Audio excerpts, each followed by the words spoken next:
Байцгаана уу? Always positive цовруул Улаанбаатар хотоос амьдралын хамгийн сайхан дурсамж эерэг сэтгэл хуваалцгаална. За ер нь л яг хамгийн энгийн өглөө чадхаар ирж босоод яг нэг хийх ёстойнуудаа хийгээд тэгэл тэр процесс ажиглалтай байх болов гэж бодож байна. Тийм. Overall. Миний хамгийн аз жаргалтай болгодог зүйл бол гэр бүлтэйгээ ерөнхийдөө байхад хамгийн аз жаргалтай байдаг.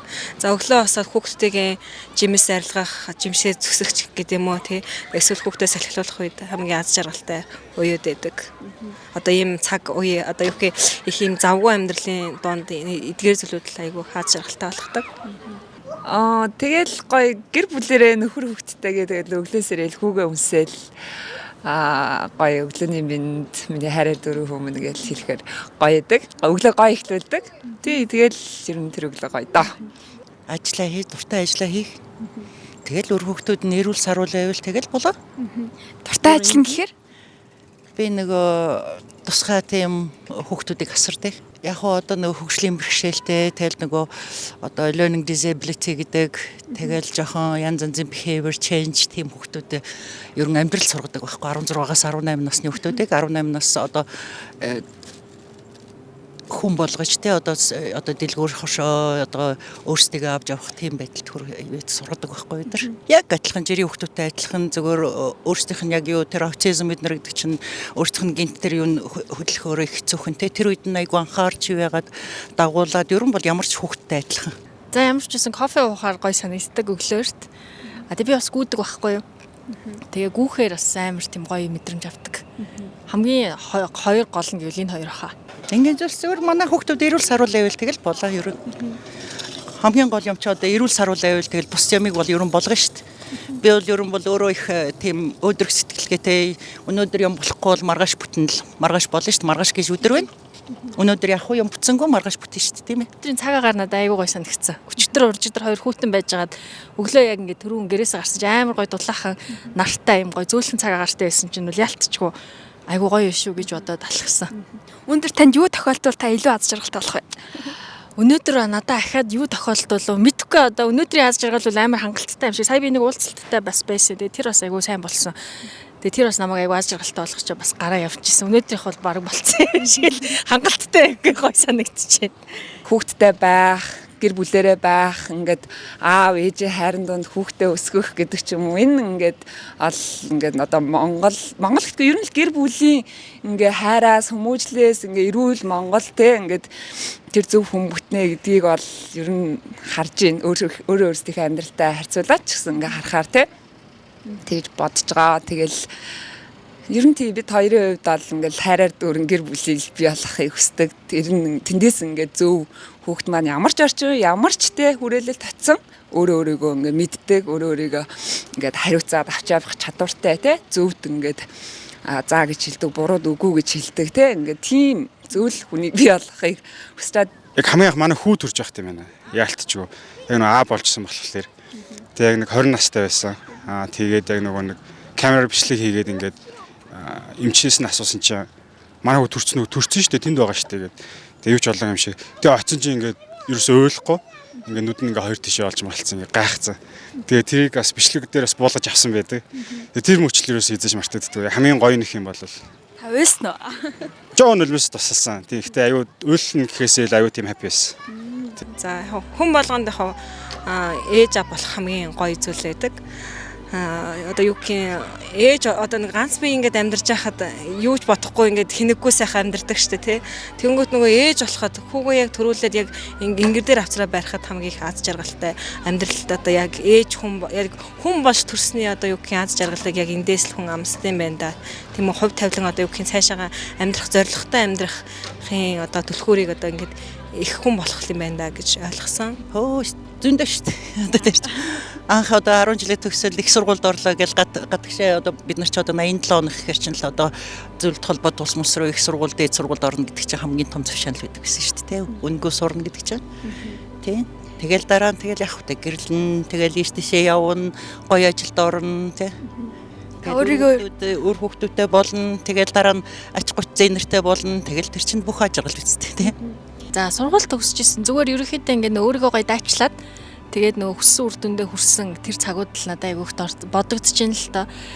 Тийм тэгээд тий сургууль төгсөж би Америк сургууль төгсөжсэн байхгүй. Тэгэхэд бол надад амар онцгой тийм гоё санагдчихсэн. Тэгээ Улаанбаатар марафонд орж исэн 21 км-т гүгээд хүрэл медаль авчихсан. Тэгээд тэгэхэд бас ингээ амар их бэлдээд хэдэн жил бэлдэж байгаад орж исэн болохоор ингээ бас амар гоё мэдрэмж авчихсан. Хамгийн сүүлд бол баг Улаанбаатар марафоны тэр 3 жилийн өмнө болж исэн үйл явдал санагдчихэв. Нөхөртэйгөө очирч байсан. Тэгээд бид хоёр 2021 онд хормойсон. Тэгээд 22 онд хүүтэй алсан. Тэгээд хүүхдээ алхаад мэдрэмж мэдээж гоё. Тэгээд ээж болох мэдрэмж гэх юм уу те аав ээж болох мэдрэмж бол хамгийн сайхан бас хормой исэн тэр өдөр бас аягүй гоё. Би нэг 2008 онд ажилд ороод тэгээд нэг тухайн үеийн миний цалин 150 сая төгрөг байсан санагдчихжээ. Тэгээд яг тэргээр нэг юм авч ямар ч гэсэн ингээл нөгөө ядуу оюутан байж байгаа л мөнгөтэй болохоор ч амар гоё санагдал. Тэгэл тухайн үедээ нэг хоол унд мод гэрээсээ бас тусдаа гарцсан найзтайгаа байр төрөлсөж амьдардаг байсан. Тэгээ нэг цалингуу хэдэн сар явцсан байж байгаа л нэг бүтэн цалин аваад тэгэл нэг сарынхаа хоол моолыг аваад найзыгаа нэг дааж маагаал нэг автобусны мөнгө цөврөхтэй болж болол тэр л амар тийм гоё санагдчихсэн ба. Хувц мовц чинь бүр дараагийн хэрэгцсэн шүү дээ. 3-4 дахь цалингаас гарч ирж исэн. Тухайн үедээ бол нөгөө хоолны хэрэгцээ байсан. Найзыгаа дааж исэн. Өчнөө бол нөгөө найзынхаа хоолоор ингээд нөгөө идсэн. Нөгөөх маань цалин аваад хүнсээ гаргаад байсан. Тэр л их гоё санагдчихсэн бах гэж одоо бодогдчихэв. Анхны цалингаа юуг нь хүмүүс ээж авдаал зарцуулдаг. Тэгтээ би өөртөө зарцуулж ийсэн. Өөртөө өөрийнхөө хөгжимд өөрөө би мориор тоглодог. Тэндээ тэгээд юу миний ном ингээд аягүй муутцсан байсан. Тэгээд мориор хөгжмийнхаа ном авч ийсэн. Тэгтээ яг анхны цалин маань ороод удаагүй ингээ үед ингээ хамгийн анхны цалин маань буухад нэг 120 сая төгрөг болсон гэлээ. Тэгээд тэрийг өөртөө зарцуулсан. Тэгээд дараагийнхан цалин болохоор би нөгөө ихчийнхаа төрсөн хүүхдэд зарцуулж ийсэн. Тэгээд явандаа ингээд өөрөө гайгүй ингээд цалин төрөхтэй болонготаа ээж авдаа зарцуулж ийсэн юм байна. Сайн өнгөж бол бодохгүй шүү дээ. Би нэг сайн гэж бол бодох. Яг сайн болох гээд явж байгаа гэж магадгүй. Тий, тэгэхээр сайн бол гэж нэг бодохгүй. Тий. Ер нь дандаа юм болгон сайн байна гэж байхгүй. Яг өөрийнхөө хувьд авч үзэхэд яг зарим хүмүүст яг нөгөө хитрхи юм шудраг зам маань ингээ муухай зам болж хувирах гэдэг тал байдаг. Гэхдээ дотор хүн маань их сайхан хүн байгаа шүү. Хүн бол ерөөсөө 10 хуруу тэгшвэн шүү дээ. Би бол өөрөө юулаа дутагдал юутай. Гэхдээ бол хүн гол нь те одоо ярихад бол ер нь хүн өөрийнхөө те муу талыг сайн мэдчих хэрэгтэй. Тэрүүн дээрээ дүгнэлт хийж те сайн юм хөгжүүлэх хэрэгтэй. Одоо юу гэдэг шүү дээ. Одоо weakness те одоо миний жоохон чадал хийж чадахгүй юм гээ тэрийг strain болгох те одоо өөрийнхөө чадaltaй юм болгох.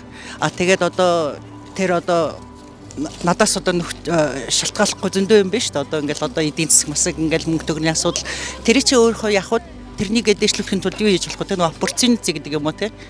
Тэрийг хайгаал тэрийгэ биелүүлэх тэгэл.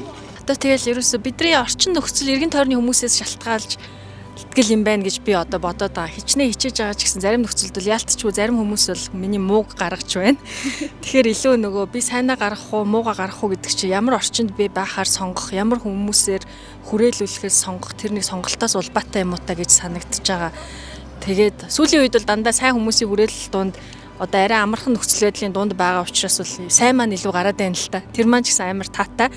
Гэхдээ байнга бас ингэж чаддггүй. Яалтчгүй миний одоо сүрэг зан гаргаад байдаг хүмүүс байна. Хэр сайн хүн бэ гэсэн. Яг хүн өөрийгөө магтхан цаашаа гэж боломжийн дундаж гэж хэлэх бах.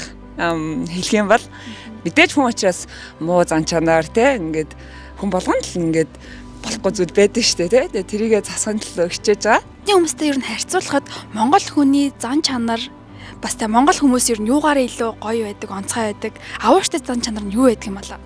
Маш тийм гоё халуун дулаан сэтгэлтэй шүү дээ монгол хүмүүс. Тэгээ хүнтэй яг ингээд нөгөө найз байж чаддаг, яг ингээд нөгөө найз одоо байлсан хүнийхээ төлөө ингээл яг гэр бүлийн хүнээс эцэг эхээсээ тутгааргүй, ах дүүгээсээ тутгааргүй бид нарт тэгж найзалж нөхөрлөж бие биендээ үнэнч байж хандаж зориулт юм уу гэдэг гэж харагдтыг надад бол. Тэгээ тэр бол бас монгол хүний ингээд амар онцгой чанар бах гэж бодогддог. Одоо нэг танихгүй хүнтэй ингээ уулзаал нэг юм ярихад бол бас нэг ингээ цаашаа гэхгүй. Оо яасан ийсэн ингээ нааштай те. Одоо өөр газрууд одоо жишээл Японд гэх юм бол жоохон ондоо штэ те. Шууд ингээд цаарлах ч юм уу те. Тийм илгэмсэг одоо өөр юмсэг айгуу тийм дотн ч юм тиймэрхүү чанар нэж магадгүй юм тийм. Ерөн бол би хараад байхад бол монголчууд бол ерөн их хүн чанартай. Тэгээ яг ерөн бол ямар ч ажил дээр очиход бол те монголчууд ч их сайн нэртэй хүмүүс байдаггүй. Ямар ч хар ажлыг те ажлаас ерөө шантардаггүй. Яг тэгвэл бүгдөө амьдралынхаа төлөө явж байгаа болохоор яг тэр хэлсэн үгэндээ яаж те хүрдэг. Тэгээд яг ажиллаа сайн хийдэг.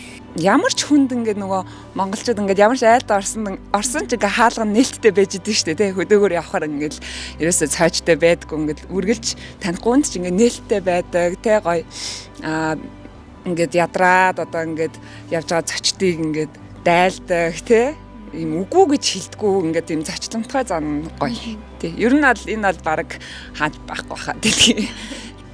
Хань ижлээс л хатаа.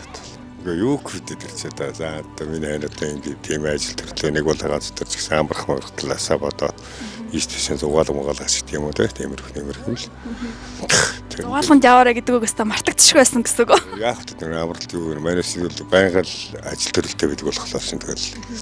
Бас нэг ч гэсэн санаа анхаарал тавина гэдэг чинь сайхан л хүний сэтгэлч сайхан л гэдэг. За мартагдахааргүй гэх юм бол манай хүү л надад аюу гоё хэлдэг л дээ. Миний амундаг шүү, сайн шүү, чи гоё шүү, хайртай шүү. 1000 million сандаг шүү. Тий ер нь тэгж хэлдэг. Тий хүүгээсээ л хамгийн их авд юм ер нь бол тий. Хамгийн сүлдөө нөхрөөсөө сонссон. Би хоёр өнгөрсөн 7 хоногт болзоод тэгээд ингээ гоё би бинийхээ талаар ярилцаад тэгээд нөө би бинийхээ талрахтайг ингээ баярлаа гэж хэлдэг зүйлсийн талаар ярьсан байхгүй юу. Тэгээд тэн дээр болохоор ингээ өдөр алган гоё амттай хоол хийж өгдөг. Тэгээд хоолоо идэх гээд ингээ нөгөө ажилласаа ирэхдээ ингээ хүлээж идэгт баярлаа. Ингээд тэр нь их гоё санагддаг гэ манай нөхөрт ингээ тийсээ одоо ингээ хүлээж идэг. Тэгээд тий тэр айгуу гоё юмсэн. Тэгээд зөндөө аль юм байгаа л да нэг л шүү заа. Хүмүүсээс ингээд нөгөө тус олсонд баярлалаа. Миний амьдралд нөлөөлсөнд баярлалаа гэдэг үг л хамгийн тийм нөгөө гоё үг байт юм уу гэж боддоо шүү. Тэгээд нэг амьдралын хэсэг хэсэг мөчүүдэд яг одоо чи байсан учраас та байсан учраас ч юм уу те ингээд айгуу тийм гоё ясаа надаа яг тэр хэцүү үе тусалж ирсэн шүү гэдэг тэр үгнүүдээр ер нь айгуу гоё тэтгэж амьдардаг бах гэж боддог доо. Аха. За бахархдагч гэж яг уу хичээгээл явж байгаа. Гэхдээ яг хамгийн тод санагддаг нь бол 10 жилдээ IELTS дээр 7 оны тав авчихсан. Тэгээд аавтаа хэлээд манай аав бас аюух баярлж исэн. Тэгээд тэр мөч бол бас аюу тийм яг нэг жижигхэн юм шиг мөртлөө бас надад бол тухайн үед аюу бахархаж исэн өөрөөр. Тийм тэрнээс хойш бол яг тэгэл явжлаа та. Өөрөө хичээгүй занд их бахархдаг. Яг амьдралд одоо юу ийс тохиолдох маш олон зүйл одоо саад бэрхшээл тохиолддог. Тэн дээр ингээ уналтгүй ингээ цаашаага өөрийгөө зоригжуулж зоригтой хичээгүй зан маань өөрийгөө бахархад хөргөдөг гэж бодож байна. Манай гэр бүл. Одоо аав ээж, ахын дүүс. Тэгээ ерөн бол манай дүү эгч нар, эгч дүүнэр, тэгээ өөр хүүхдүүд ер нь тэр чинь л бахархал те бүгдөө сайн явж байвал эрүүл саруул явж байвал тэгэл тэр бол бахархал байхгүй юу. Ямар ч тач шууд санаанд орж ирж байгаа хоёр зүйл байна. Нэгдүгээрх нь болохоор миний итгэл үнэмшил. Яа тэгэхээр би Есүс Христэд итгэдэг. Тэгээ энэ итгэл үнэмшлээрээ ол ингээд бүр үнэхээр ингээд нөгөө амьдралын маань үнэт зүйлүүд ингээд энэ дээр маань энэ итгэл дээр маань суйрлагдаад айгу зөв тэр ингээд байшингарынхан барилга ингээд хундаан маань зөв сэтгдаад явж байгаа гэж боддог. Хоёр дахь нь мэдээж гэр бүл нөхөр хүүхэд аав ээж те ингээл хайртай хүмүүс маань байгаа. Тэгээ энэ тэгэхээр бол би одоо юу ч одоо сольж чадахгүй те. Тийм ингээ үнэт чухал зүйлс маань байгаа. Залуус зориулаад одоогийн залуучууд ч амар тийм гоё эерэг болцсон санагдаад байгаа шүү дээ. Ер нь нэг тийм гоё эерэг болчихсон. Тэгээ хамгийн тэрэн зүгээр саад болдог юм. Хамгийн гол саад нь одоо би залуучуудыг distraction гэдэг юм амар одоо social media-гийн хамааралтай холбоотойгоор юмд ерөөсө төвлөрч чадхаа болцсон. Тэгэхээр зүгээр чадхаараа одоо энэ нэг distraction гэдэг юмыг те саад гэдэг юмыг багасгаад яаж одоо байгаа юмдаа төвлөрөх үү гэдэг дэр жоохон ч гэсэн нэг ингээ үйлдэлүүдийг хийчих юм бол тухайн одоо хүмүүсийн бүтээмж ч юм уу юмыг харах юм амар өөрчлөгдөх байх л гэж бол одоо би хараад байгаа. Тэгэхээр жоохон садаага жоохон багасгая. Тэгэх юм бол бүр илүү гоё болно та нар гэж надад хэлмээр санагдчихж байгаа. Хамгийн их хэрэглэх зүйл бол те гэр бүлийгээ харилж. Дээрээс нь ерөн бол те ерөөсөө харьцааны соёлоо сурах хэрэгтэй. Зүгээр жирэнтэй хүнтэй мэдлээд хүнтэй ярина гэдэг чинь хамгийн тэр соёл чинь те өөр хүүхдүүд чинь хүртэл те харагдана шүү дээ. Та нар мэдхгүй хоорондоо яаж ярьж чинь тэр чинь яг хүүхд дуурайгаад ярьж байгаа. Тэрийгээ тийм учраас тэгэл явах хэрэгтэй. Ерөн харьцааны соёл, хүн харьцааны соёлтой мэдлэг боловсралтай байхад бол юм бүтнэ.